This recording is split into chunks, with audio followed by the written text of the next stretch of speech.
right, everybody, welcome into another episode of the DNVR Rapids podcast presented by the homies at Evoca TV. I'm your host, Mitchell Carroll, aka Merchel, and we got a good one lined up for you this week. I am joined, of course, as always, by the illustrious superest of producers, Yahir Vazquez, somewhere off camera there. And we are lucky enough to be joined by the Denver Post's Brendan Ploen. Welcome in, bud. It's good to see you. Hey, Mitch. How are you doing? Dude, good. I have been away from the Dick for a few games, so I haven't got to hang with you in a while. It's been too long. Hopefully, Media Row wasn't too boring without me. I mean, we'll be at practice tomorrow, so yeah, dude. It's good to see you. Hopefully, we'll be looking for some stuff at practice tomorrow. I think there's a few things to keep an eye on. We will definitely keep you updated from what we see there, both on Brendan's account and my account and the DNVR Rapids account. Make sure you follow them there. We got a nice little show lined up today. We're going to be talking midfield options, what the rotation should look like, assuming that Price isn't participating. We are also going to be talking playoffs? Playoffs.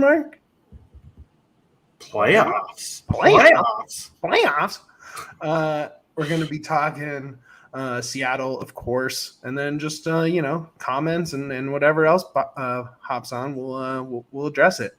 Yeah. I got a mailbag coming. We got we got some comments already. We got some comments on the show. So let's go. Let's roll. Yeah, that is a sick kit. Good job, Joseph. That is a sick kit. What kit is that? It's a Milwaukee Torrent jersey of the NPSL. So it was the first team I interned for and back in college, and I got a kit out of it. So yes, that's sick. I keep bothering the local club. I keep bothering the Hailstorm to get 2X kits in their store. I message them about once a month because I want one so bad because they're awesome, and they just won't restock. So come on, Hailstorm, get your boy a kit. I'll pay for it. I'm not asking for free. I want to pay for it. I just want one. Yeah. Okay, so let's talk standings because we were on this podcast, at least. I'm not sure where you were standing on that, but on this show, we were down in the dumps on the Rapids playoff chances. We basically called it over if they didn't get X amount of points over Y amount of games. You wanted like 7 points out of that last stretch, right? We said 7 out of 9. Okay. And they got 5, and yet we sit here and they are 3 points clear of the playoffs. Granted, they are in 12th place, but just 3 points clear of the playoffs. They can jump Seattle this weekend with a win, which would, be their first road win, so I'm not holding my breath. But all things said, all things considered, if you can even get a point out of this, you're still going. You're still alive. They still have games left against those teams in that range. Well, so are you feeling good about it? I am. I mean, I'm feeling all right. Like looking up at this upcoming stretch. Next week, they're going across the coast to New York for Red Bulls, where they played fantastically a month and a half ago.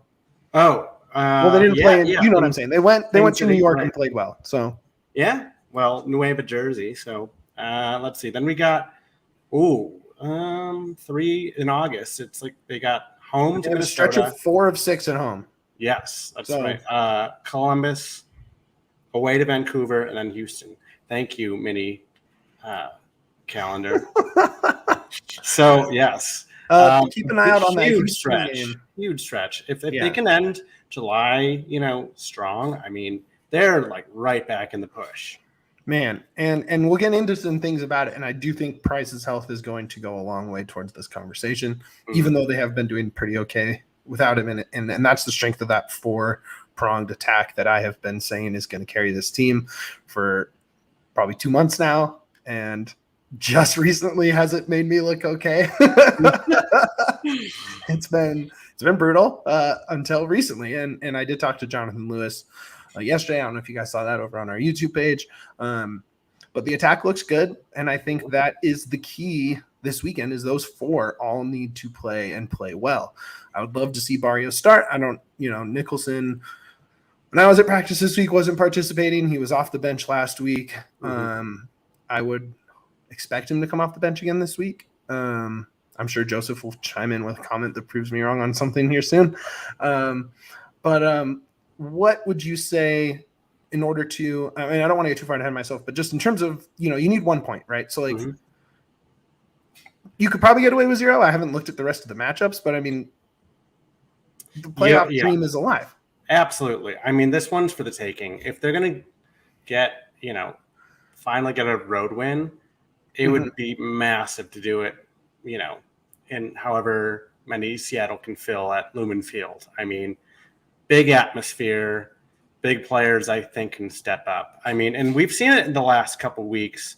They were the better team against Orlando for so much of that game, and the team thought they were doing were unlucky to not come away with 3 points, and then sure enough, by the weekend they got all 3.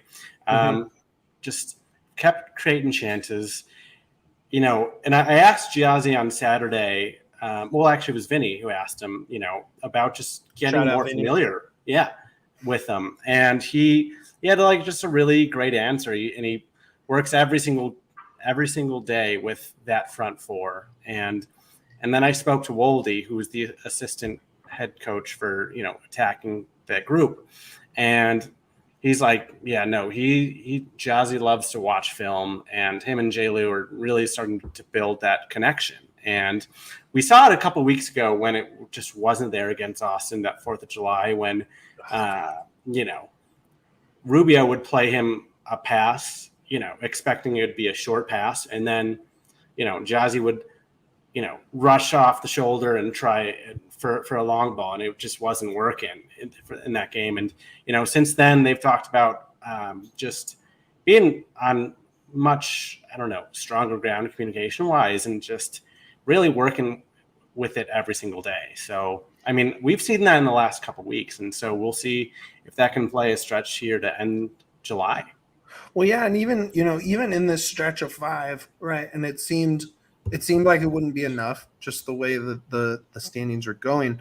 But in the stretch of 5, you see the 0-2 comeback for a point in Sandy, which I thought that was bigger than really any other result they've had this season. Absolutely. And I talked to Keegan about it this week. I talked to Jonathan Lewis about it this week, and it was clearly a big deal in that locker room, right? Yeah. And they didn't want to, they wordsmithed their way into not saying that, you know what I mean? But you could tell when it came up that it was, they know that they haven't done well on the road, and they know that they haven't scored multiple goals, and they know that they haven't come back. And to have that kind of be the start of the, I don't want to call it a run, it's hasn't been very long, but to have that kind of kickstart their way back into playoff contention without the captain on the field, I think is huge, one. And to see Lewis in form, Zardes in form, Rubio in form, Barrios, I don't know if you can say form, he scored in New York, wasn't that long ago, he's been an excellent spark off the bench. Yes. And then he's just been that all year. Nicholson is drawing fouls like he always did. Pretty much immediate. I think within 5 minutes of his first start, he drew a foul on the wing. And so the way, and I said it I wasn't on show last week, or wasn't last week, week before. I said my whole theme was positive regression. Positive regression is coming. This team is the poster child for positive regression. Joseph says, Western Conference is so tight. There are basically 5 other teams who say the exact same thing as Colorado with regards to making the postseason. Separating from the pack will be tough. Exactly. But the fact that they are in that pack when we said they were dead, the fact that they are finally finding an actual form on offense, the 4-man backline without Trusty seems to somehow work, when I thought that would be the Achilles heel, would be that I didn't think Wilson could hang covering that much ground as a center back. I just didn't see it. Yeah, they've proven to be way more flexible as a back 4 than I think a lot of us were expecting. But they've just banded together, and last week we mentioned everybody seemed to be talking about Danny and his tackles in that first half, and Robin mentioned it almost like right off the top. He got asked a question about Danny's impact, and he just used the word massive, and it's like, okay, that's what Rapids fans have been accustomed knowing he can do. As he, last year he was excellent down the stretch as well. So, I mean, his back four. It's going to be interesting though, because speaking of, he's going to be suspended. A yellow card accumulation. Yep. He is out. So that's one question immediately for. And we'll get into that later. Yeah, but and then someone else I think it's Lucas is on warning, so one more. So expect him to miss the next game, because if he's playing, he's going to get a yellow card. That dude is fiery. There he is. Yaselina enters the chat. Dude. Let's go. You're muted, homie. I can't hear what you're saying. I just wanted to say really quickly, we were talking about the standings. Yeah. If you look back and they just would have won against Austin when they had that 2-0 lead, they'd be right there with Seattle. They'd be right there with Galaxy. They'd be tied with Galaxy, yeah. Yeah, they would be fighting right there. This week would kind of determine their season a little bit more than we're looking at it right now. Right now, it's like a dogfight in crawling back, when it could have been a can you start pulling away kind of match. Yeah. Yeah, but so between them right now, between the Galaxy in 7th place, they have 27 points, and Colorado in 12th. You have Portland at 27 points, but behind LA on goal differential. You have Seattle at 26 points. You have Vancouver at 26 points. You have Houston at 25, Colorado at 24. Houston, Vancouver, and Portland all have played one more game than the others, which is huge considering if in terms of jumping Portland, jumping Vancouver, jumping Houston, you imagine that, I don't know. I assume Seattle's going to make a playoff spot, so you have to hope that someone drops from a playoff spot. Of those, the Galaxy. I mean, it could be the Galaxy. They are fading, and Dallas, I think, they're just so dependent on getting hot scoring goals. Of those between the Galaxy and us, so Houston, Vancouver, Seattle, Portland. We have games against Vancouver and Houston at home, I believe. Yep. The Portland series is over. The Seattle series will be over. They've got Vancouver away in mid-August. So and then home late. So they have 2. Yeah. Yeah, that same weekend, the weekend following. So they got Wednesday midweek at Vancouver, and then that Saturday, 20th, pocket schedule. Home to Houston. So that could be another week that could absolutely define, the season. 1 month away. We'll see how they do injury-wise and just momentum, if they can keep hanging in there. But the health, it feels to be in the dog days of summer, to use a baseball term, and still absolutely be in that playoff hunt. When last month it seemed, oh man, it looked over first place. It looked over. So really quickly too, we're at the point where we got to kind of start scoreboard watching. Oh yeah, for sure. You have Dynamo against Minnesota coming up. Hopefully Minnesota can take care. You know what I mean? Yeah. Then we're gonna have to cheer for our CHGO homies, because Chicago takes on Vancouver. Let's go. So we're gonna have to we're on Fire squad. We're firing up this weekend. Then we got Galaxy on Sunday as the premier game of the week, which is going to be Galaxy against Atlanta United, which is another game that Galaxy can honestly drop with the amount of talent that Atlanta has. They might not be like the Atlanta that we're used to, though. Yeah. But they have the talent enough where they can exactly. They can go in there and just take the Galaxy out. It's starting to set up a little bit where if Colorado can take advantage of this and a couple of things go their way, they can really start kind of pulling away from that 5-team pack little by little. And maybe they can start dreaming about, can we even maybe push for the 6th seed so we don't got to worry about scaving people up on decision day. Mm-hmm. I mean, decision day is a long way away when you're only 3 points. You know what I'm saying?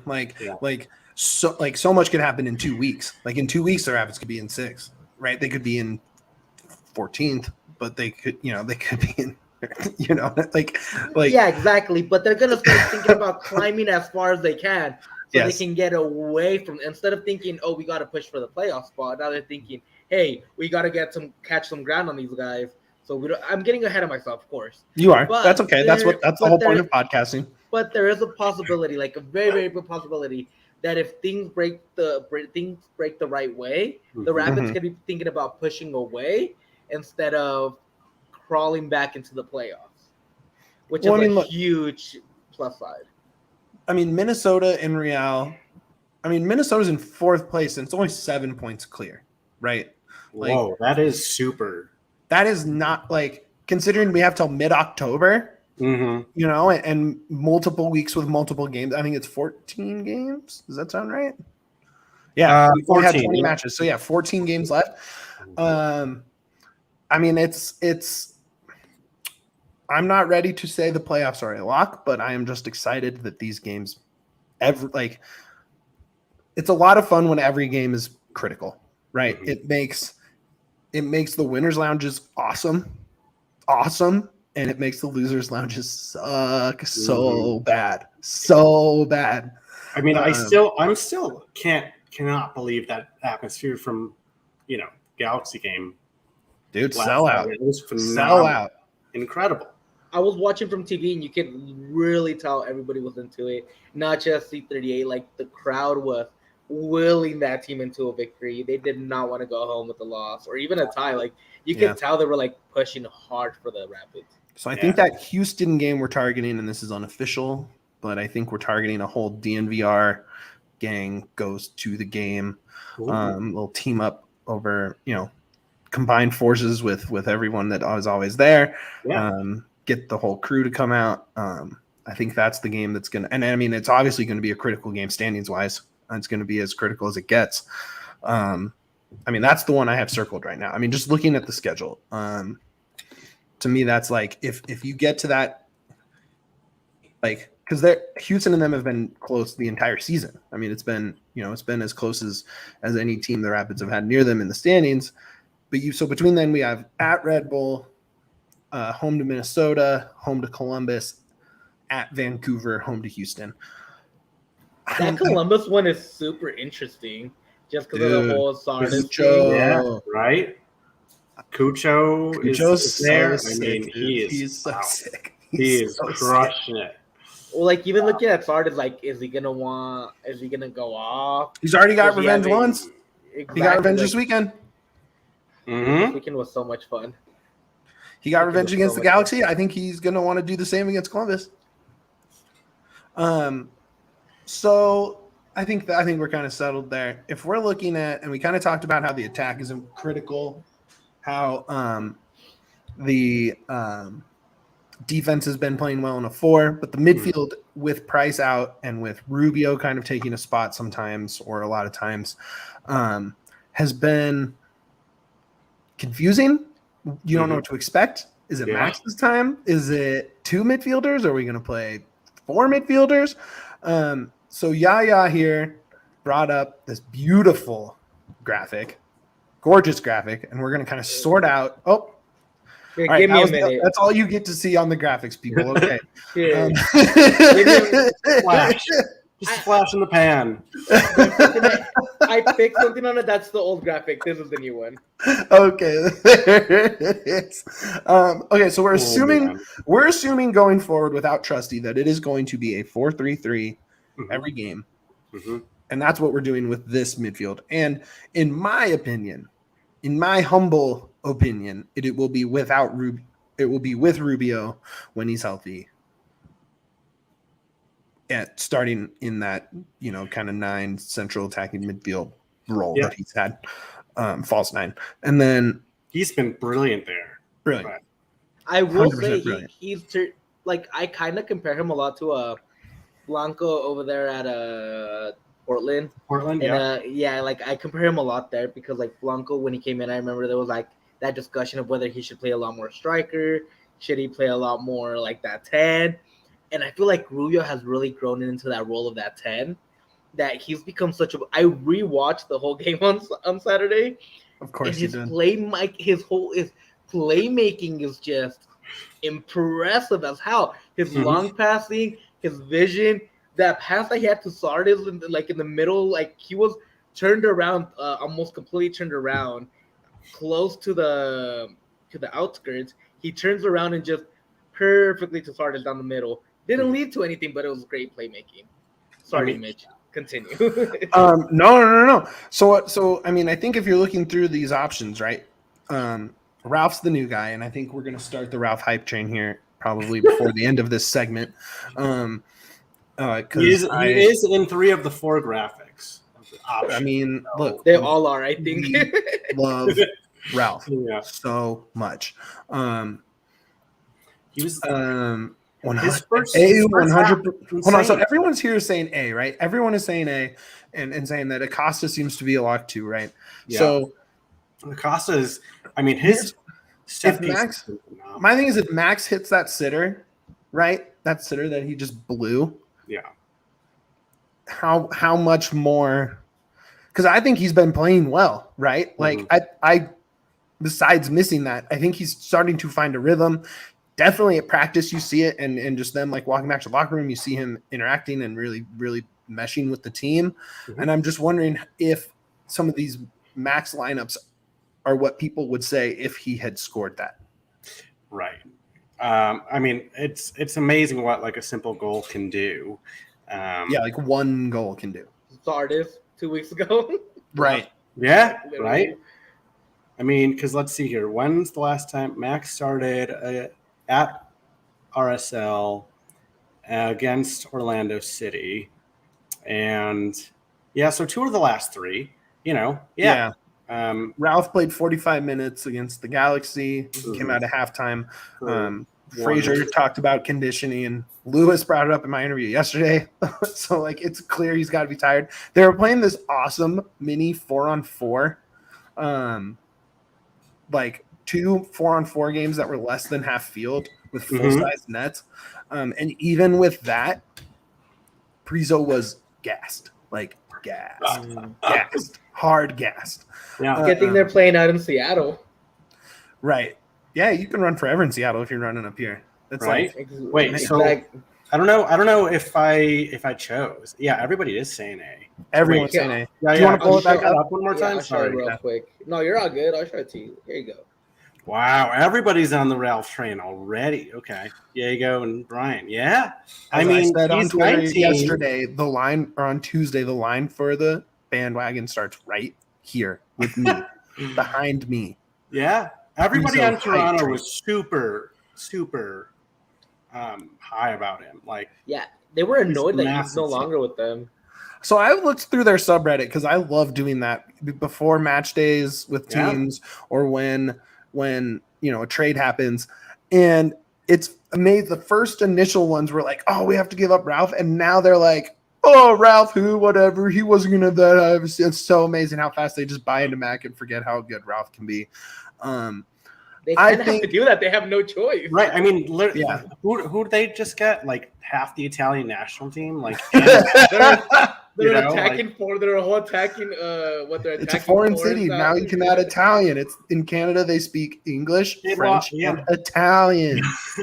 They lost one Canadian national teamer for the future, but gained 3 Italian national teams in a super Italian city. So the only thing in Italy I know is and Mac.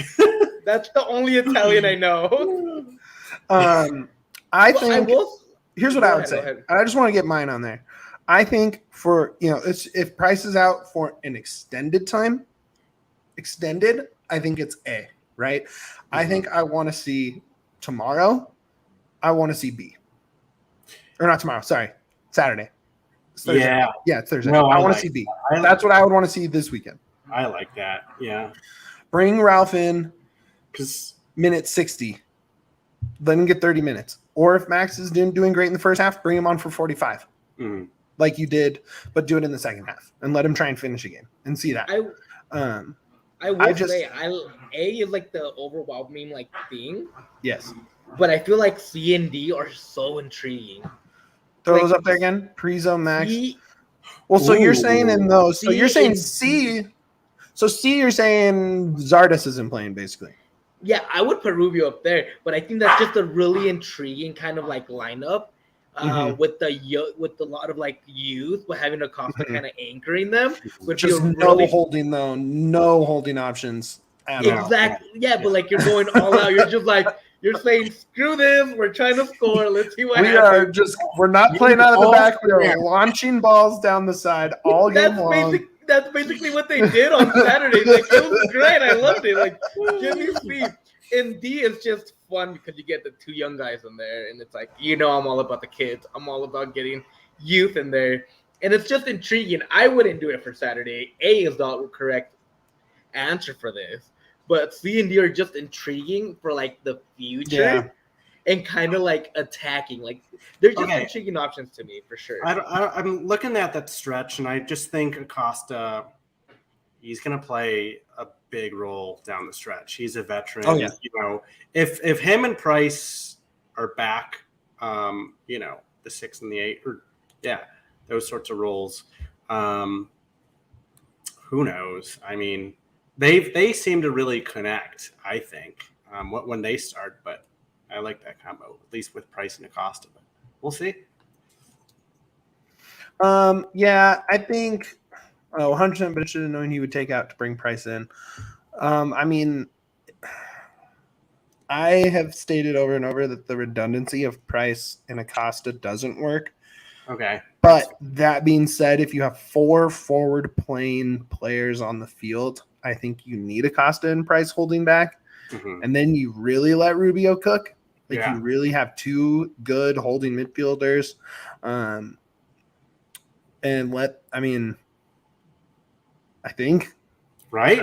I like that idea. I love Ralph. I love me some Ralph. And I've only watched him play 45 minutes and 1 practice. And I love Ralph. I'm in on Ralph all the way.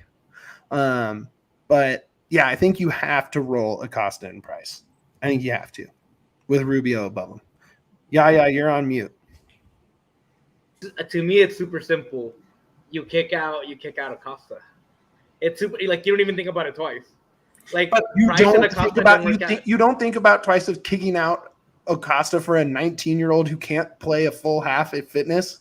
Especially think about that. But I'm not thinking about Acosta. I'm not thinking about Acosta or Priso. I'm thinking Price or Acosta because I just said it's very redundant. So you would play Price, Max. I'd rather play maybe Rubio? Price, Max, and Rubio. Maybe not. I would rather keep Priso in there if I could, just because he plays that role that is needed. Because he can hold it a little bit better. He can run around more than Price can. Than Max. Max is very attacking. He doesn't think about the midfield as much as he should. He's just trying to create the next play. He's trying to, which is fine. That's who he is as a player. That's just who he is. Like, there's nothing wrong with that, Throw that other B-Ray comment up there. I just rather have Price in there than Acosta because to me it's either or. When they play together, it just doesn't work. I'm just gonna say this. I like where your head's at, B-Ray. Zardes is going to play every game for the rest of the season. There's no chance he doesn't. There's no chance he gets kicked out of a starting lineup. Especially now that he's getting on. There's zero chance that happens. Yeah. And I know everyone was off the Zardes train. He's been on the score sheet in 3 straight games. He's clicking with everybody. The front 4 looks so good.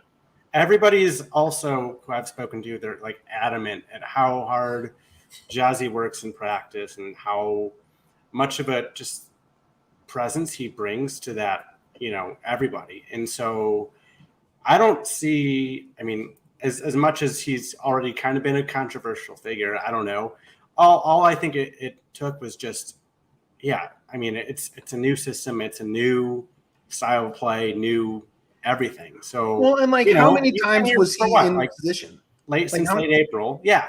So, all right, now that he's, had that, like we saw last week, what the Rapids were able to do. They used Zardes as, who's just been brilliant with hold-up play and he really using has. his body using his body to, create those sorts of options for the other guys. So, I don't see him,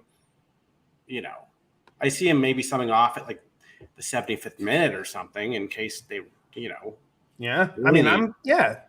Youth. If you need midfield reinforcements, but he's also going to play. Yeah, Diego in that false 9 role has been just phenomenal. Like 9 goals. That foursome is dope. And you can put Nicholson in. I mean, so really it's 5, but either Nicholson or Barrios, like either way. But Lewis, Rubio, and Zardes with whoever is behind them, and it was Mac, and then it was Priso, and we're kind of trying to figure out, is it going to be Max, whoever it is? Mm-hmm. But if you have Lewis and Barrios burning with 1, 2, 3 layers of options, and even if that third is Max, who hasn't lived up to what we want him to, no arguments there.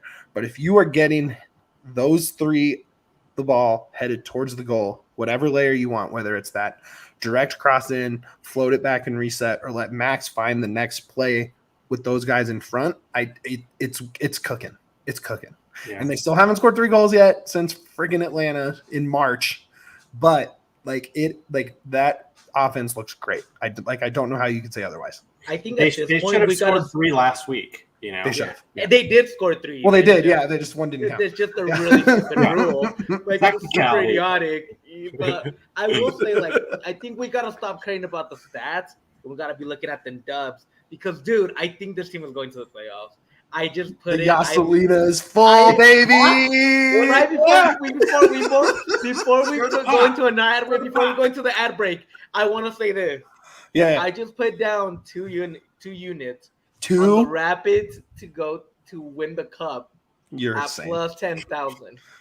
Oh, well, plus 10,000. You're taking me to dinner, baby. Let's go. At DraftKings, I'm like, I have the thing is, if this team can get on the roll and learn how to win on the road, the playoffs are so wacky and so crazy that I can see them just running through the competition and being positive regression. Hey, you know baby. what? I just put 2 units on positive regression.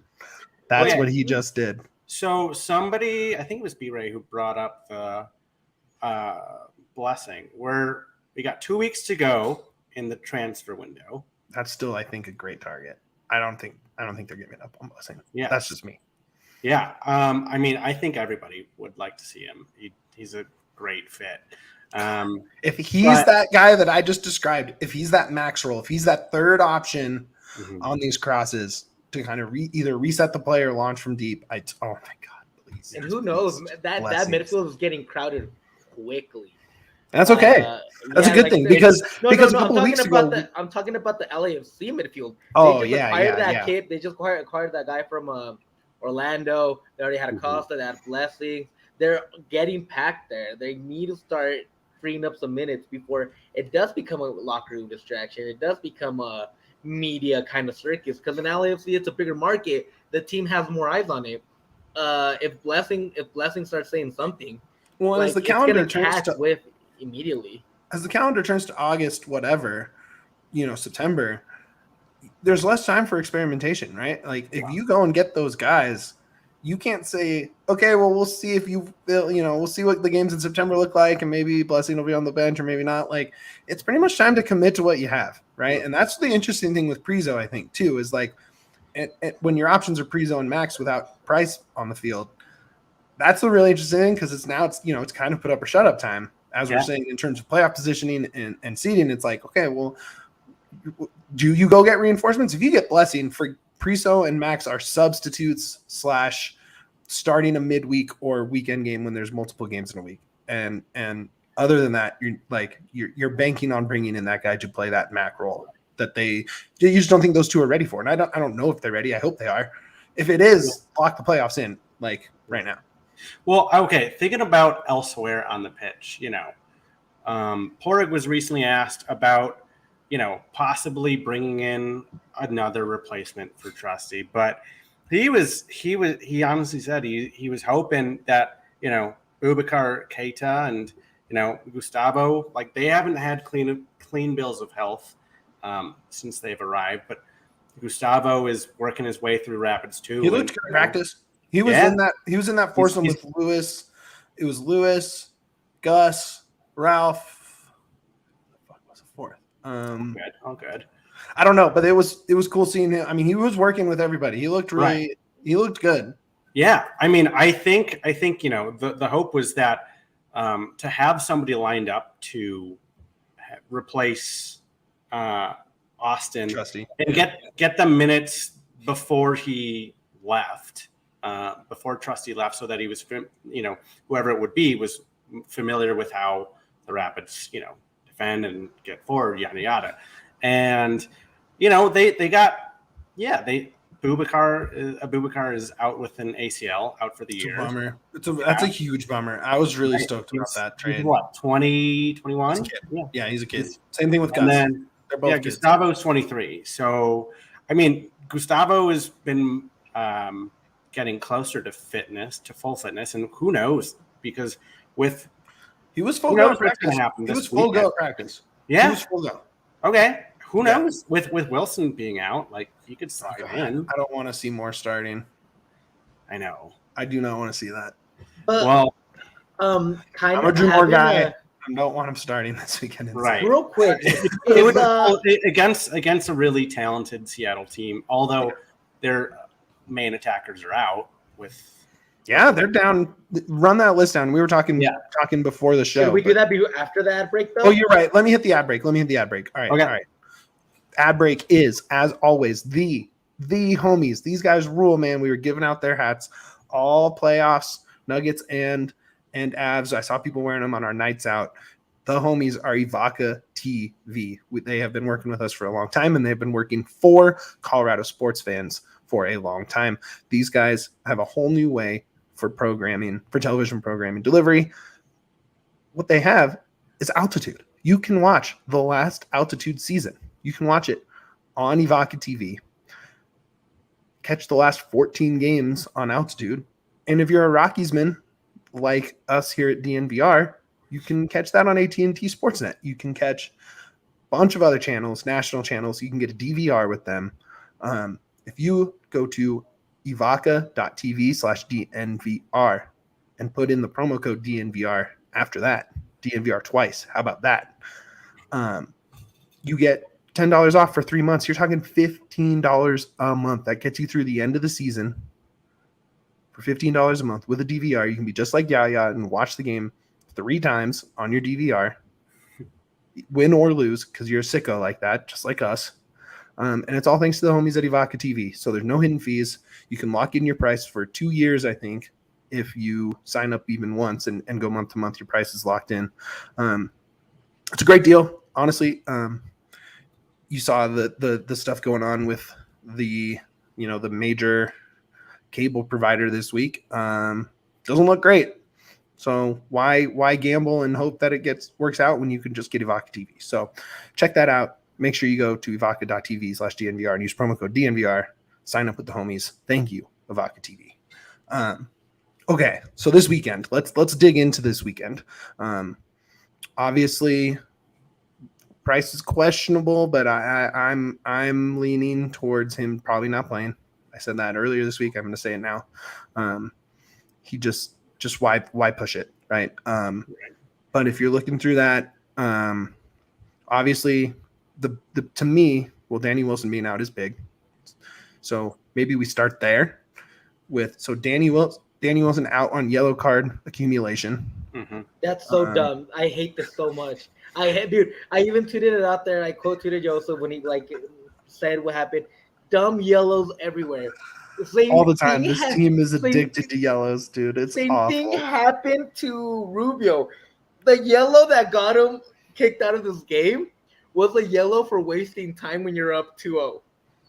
So stupid. Why? He could have just kicked the ball. Just kick the ball. Why do you do this? Just kick the ball. Rubio, they're not going to score 2 goals. Just kick the ball. The yellow that gave Rubio the accumulation as well was for him arguing with the ref on the play that he wasn't even a part of. Why do these players keep doing this to themselves? They put their teams. Acosta, Lewis, and Rubio at this point feel like a lock for a yellow card a game going forward. It just feels like so dumb.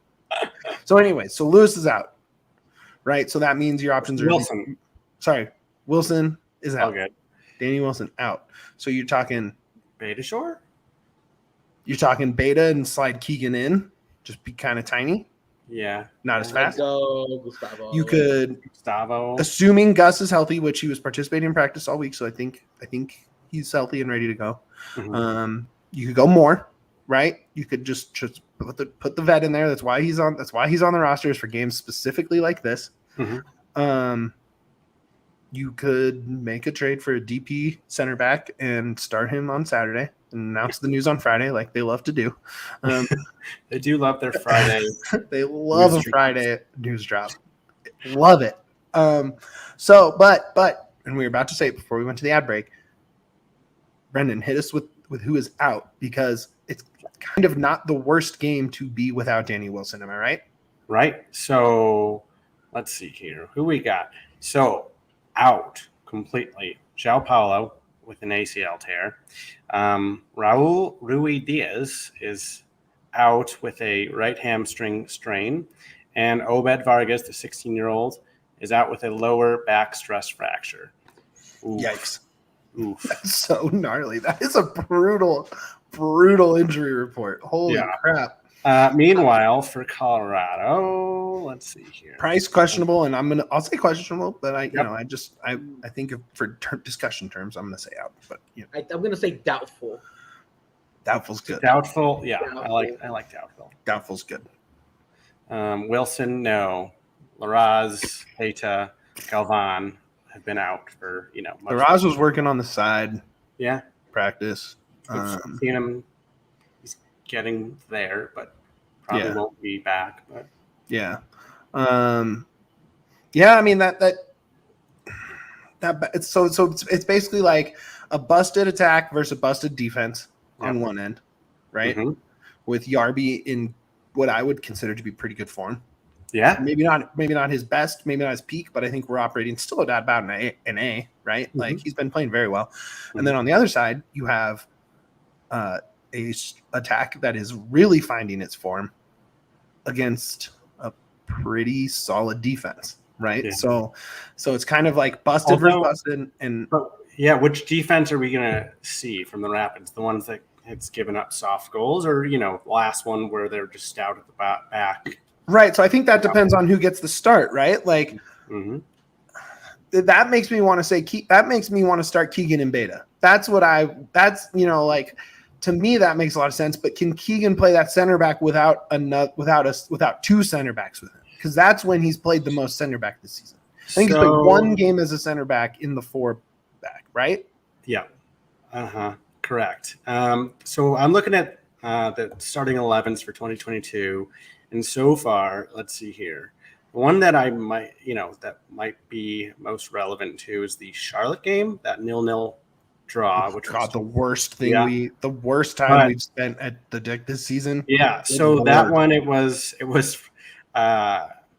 Rosenberry, Abubakar, Lawless, Gustavo. That's his only start that he's made, I believe, this year, and then Trusty and Beitajor. So, but let's see. Beitajor. So basically, just take Trusty out. Where Estevez was. So, and then the rest of that is Price. Yeah. What would you want to see? I want Gustavo, man. You want Gus and Keegan on one side? I think I would. Gus is a left-footed center back, right? Oh, sorry. It would be Lawless and Keegan. Up here, and then Lucas and Gus. Ooh, I don't know if I want Lucas and Gus on the whole half of the defense. The reason I want this, hear me out. The reason I want this is that's a physical backline. That is. Those dudes are big. They're beat up. Intimidate them. Get them on their back foot.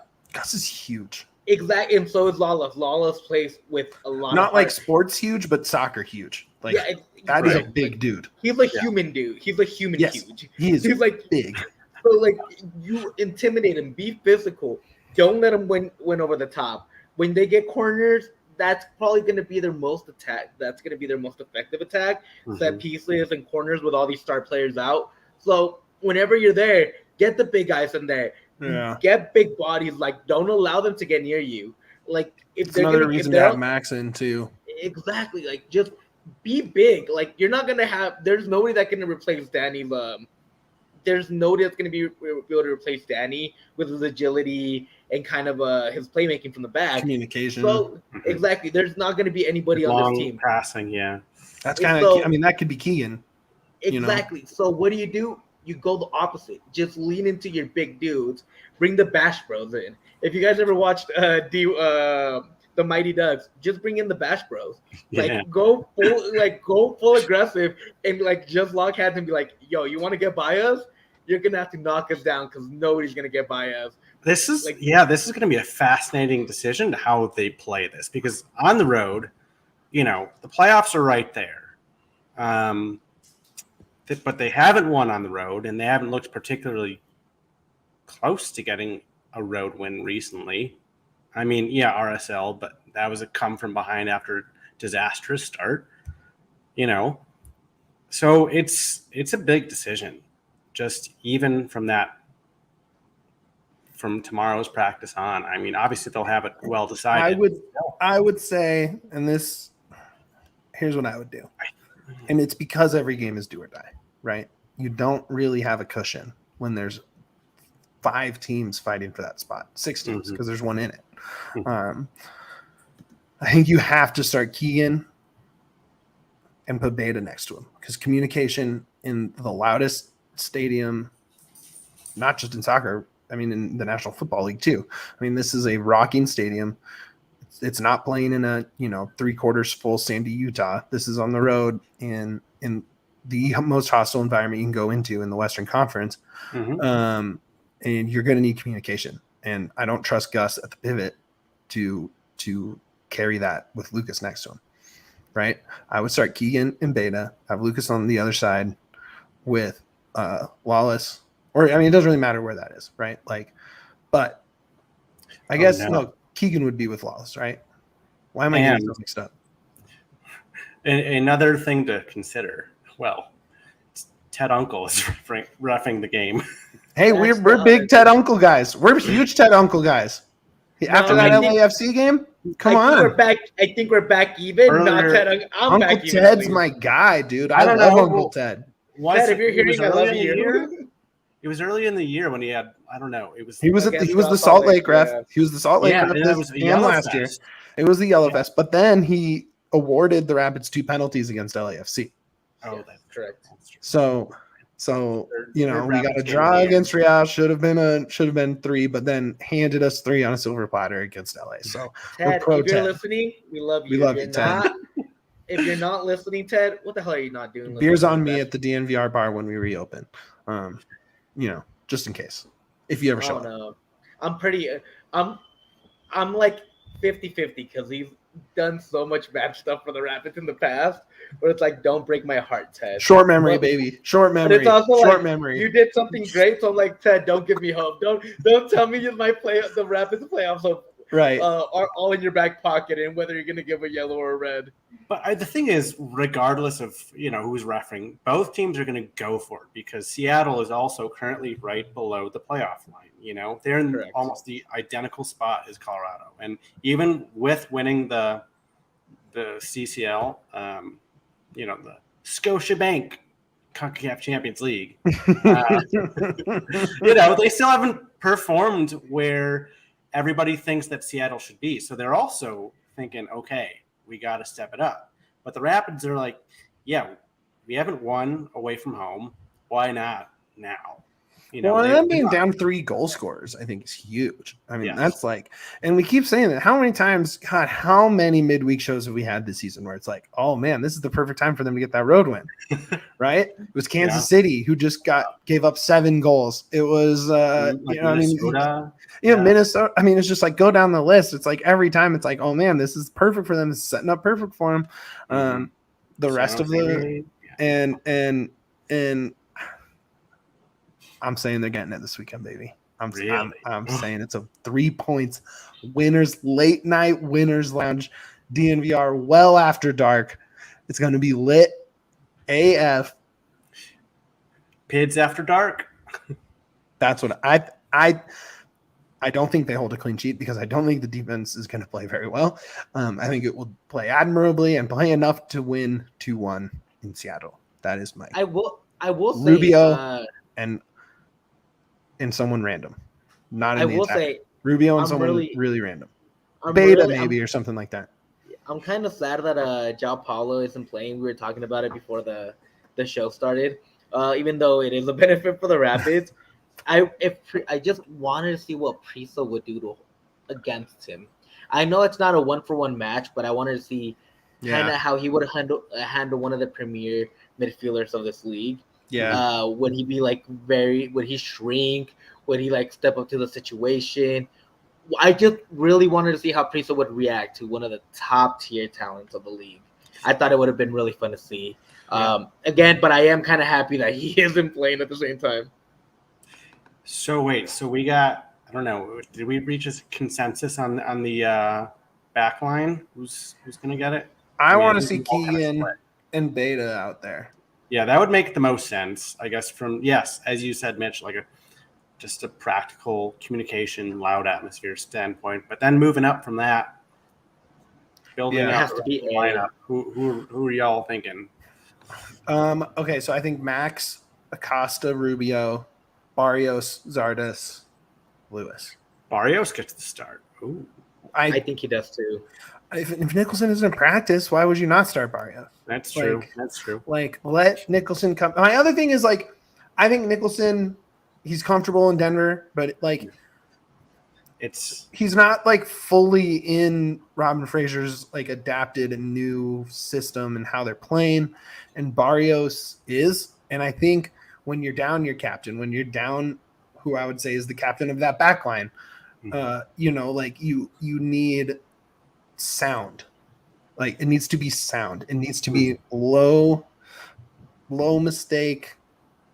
It needs to be in the flow of the offense. And I think comfortability, kind of being comfortable, kind of like knowing each other a little bit more. Well, and it's like Nicholson has been great. He draws fouls. I'm not pulling that, but man, he's just so fast. He is so fast. Him and Lewis on the sides are so fast, and you can't like, you can game plan for it and you can say, okay, we need to watch out for that speed until you are chasing him 17 times up and down the wing.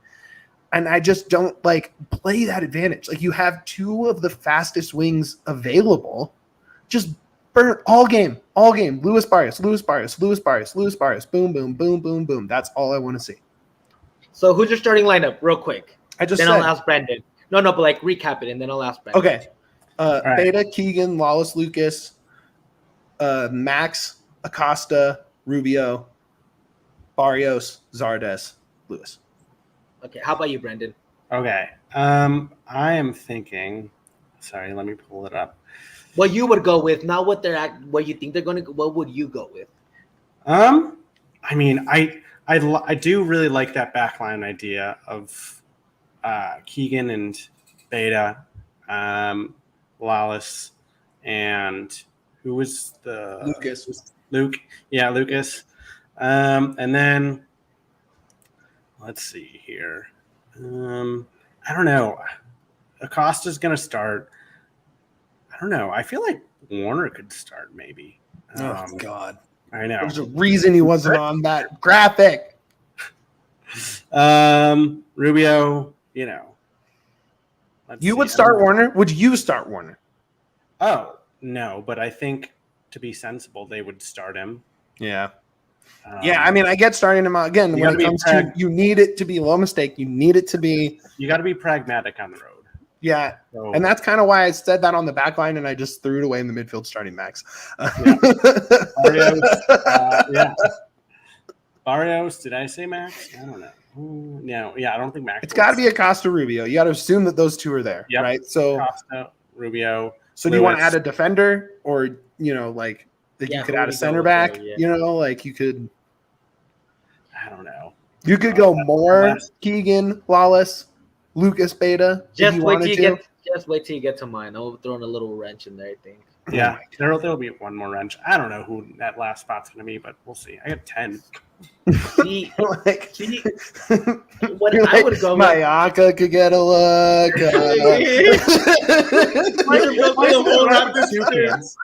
Just everybody on Rapid. Priso. Love to see it. D-Ray is smart. Neither me or Brendan said Priso, and D-Ray's right there. This is what I would do, right? Oh no. The back line would be Beta, Yaselina pouring out of him, Gus, and Keegan. I'd take Lucas out of there. Whoa. Okay. So I like that.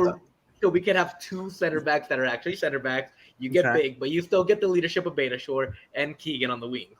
I really like that. So I would go there. Then you still got the leadership aspect of it, but you got the big bodies to help you out.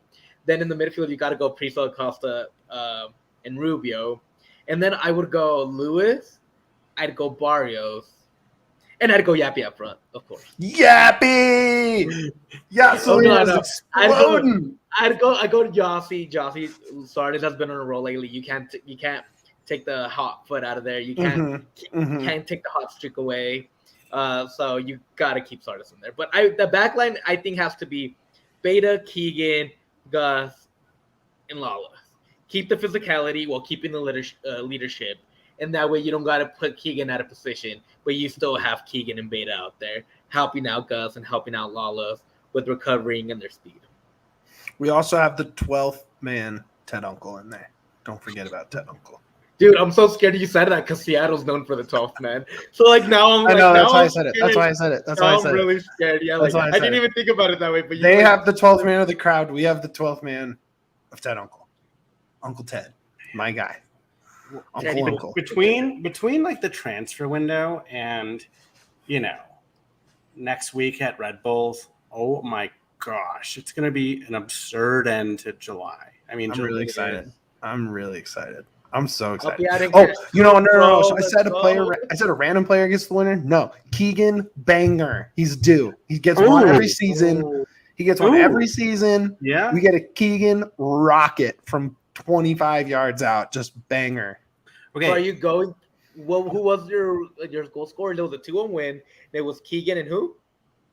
Diego Diego gets his 10th.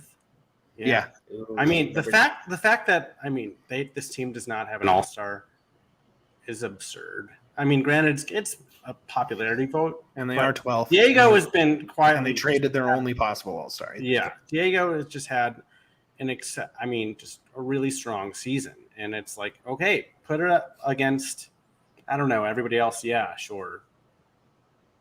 I like B-Ray's starting lineup, just to pull that up real quick. I do like that. What we got? B-Ray, Lucas, Lawless, Rose, Bate, Priso, Barrios, Acosta, Rubio, Luis Sardis. Ooh. Yeah. Ooh. That is pretty much what it was. Yeah. If you assume that Priso got the start on no conditioning, not knowing the playbook, not having any clue where to be, and he had a really good debut. I mean, that's post-game stuff, but like he, perfect passing, positioning was great. Tackling was strong. I go for it. I did say the line for the Priso hype train starts here, so I mean I should probably. And you didn't put him in there, which. But can he do it on a rocking Saturday night in Seattle? I mean, it's a night game. It's gonna be lit, dude. That's what we need. We need to see. I hate what these this kid is made of. I hate these 8 o'clock starts. Give me day games. God, I love day games. I absolutely love day games. I know. God. What's your score prediction, Brendan? I also agree they will not keep a clean sheet. They will not. Seattle's lost 2 in a row at home, including a shutout. Shutout at home. Last game at home. Oh, wow. Was that against? What was it? The Portland one? Portland beat them 3-0. Yeah. I don't know. I also agree 2-1. Let's go. I think Jazzy gets a third in a row because I don't know, he's just rolling, and everybody's just spoken how much of a big presence he's been, and the way that the team has reacted to his hold-up play, and how we can find other options. All of a sudden, it's like, okay, yeah, all right, I like that. I like I don't know. What goal he scored against Orlando when it was a low-driven cross? Yeah, solid. And then the second goal, I think they get one off of a set piece. Ooh, nice. Acosta has been really close on those lately. He's been great. Yeah. I don't know. And Lawless has been on those. He's get a fourth, just double his career high. Yeah, right. Lawless goal scoring option. Why not get another Lawless flick? I love that. Those goals have been unreal. Bro, Unreal. Give me a 3-2 victory. So they're going to score 2-1. 3 for the first time since March in Seattle. Give me a 3-2 victory. Come back from a Selena's 2-1 back, deficit from halftime, and the goal scorers are going to be Diego Rubio gets his first. Zardes ties it in the second. Let's go. And Max comes in late and gives you an 88-minute winner. Look at this. That's The Yaselina is, we are rich in Yaselina right now. Assist There's from no Rubio. fuel crisis. We got it all right here, baby. Assist from Rubio and 2 assists from Priso. 2 assists from Priso. That's what I think Priso is gonna go off. Oh my god! I think Priso he's playing at sea level, so conditioning does not matter in this game at all. All right. Oh my god! There's so much not a gasoline factor. here. Oh my god! Get any sort of spark away from me because They say don't top off your tank, when it clicks off, and you just kept pumping, dude. You are up to the cap. It is spilling out when you twist it in. Priso is gonna go full flow. Priso is gonna prove what he's gonna be, what Mac should have been for Canada. Mm-hmm. Look what B-Ray just said in the comments, real quick. We can end it on this because I would love to see that. Which one? It's one? Sorry, yes. If Zardes gets a brace, B-Ray's buying a Zardes kit. And he's sending it to Wanners, our guy. You'd love to see why does he get a free kit? What the fuck? He hates Hey, look. We all want to see Wanners wearing his artist kit, every single one of us. All right, guys, that's going to do it for us this week. Brendan, go ahead and get your plugs in here, my guy. I've got a mailbag story coming out, and then I'm also doing a story on Zardes and, just the way that he's, I guess, everybody's kind of grown around him and also encourage him to, keep going, So I'm writing that one tonight. Mailbag as well for Saturday. So submit your questions to me, or I tweeted out the form online on the other day. So, yeah. Thanks for, watching and reading, and can't wait to write this story on Saturday night. After there we go. Get that done. Get those winners lounge in, baby. Yes. Yeah. Plug some stuff. Our talented guest over here has great stuff. You should go read. Yes, go read. For the audio, go read Ploen Denver Post. Of the audio version, come and follow us. We're more than happy to always. We have plenty of guests on. We love having. We have plenty of guests, like and Brendan. Don't listen to the guest podcast until you've listened to every single episode of the DNVR Rapids, and then you can go listen to those podcasts. We have really great people on constantly. Yeah. We're planning something big for the Rapids here coming up, hopefully. So expect a lot of content from us sideways. Just go follow me on Twitter. You can see them right there. Yahir Vazquez. I always say they're bad takes, but it's more like really excited it's takes. Hype takes. You think it's Yaselina on the pod? It is Yaselina on Twitter times 10. Like, I'm not playing with you when I already put my bet in for the Rapids to win MLS Cup. Go follow my guy Merge, and also go follow us at DNB_Rapids. Our interaction there really helps us out, kind of lets us gauge what we should talk about for the week, which people should deserve to be on. So it really helps us when you let us know on Twitter what you guys want to hear, what you guys want to see, and which people you want to see on their pod. Yeah, I second all of that. Please go over to the YouTube page, check out that interview I did with Jonathan Lewis. The sound kind of sucks, and I'm sorry. I'm working on a better sound kit. There was a tournament of all the days that it is always empty. There's always no one around except for the day I want to do an interview with Jonathan Lewis, and then there's buses and people, and it's okay. Go check that out. Go check out my one with Keegan from last week. Real quick, and after Mitch is done, go ahead. No. Get into it. I'll finish my plugs in the pod after that. Go ahead. I just want to say my Barrios rap feels very, very, very. I feel validated a long time ago. He feels I feel super validated because, again, who was the first guy out? Lewis was like gassed. So was Barrios this Saturday. And who did he choose to take out? Barrios. Mikey B. That's where my rant came from. That I don't think they should. Christ. But I think Barrios is not the person. We're not doing the rant again. We're not doing the rant again. I feel validated. Oh my God.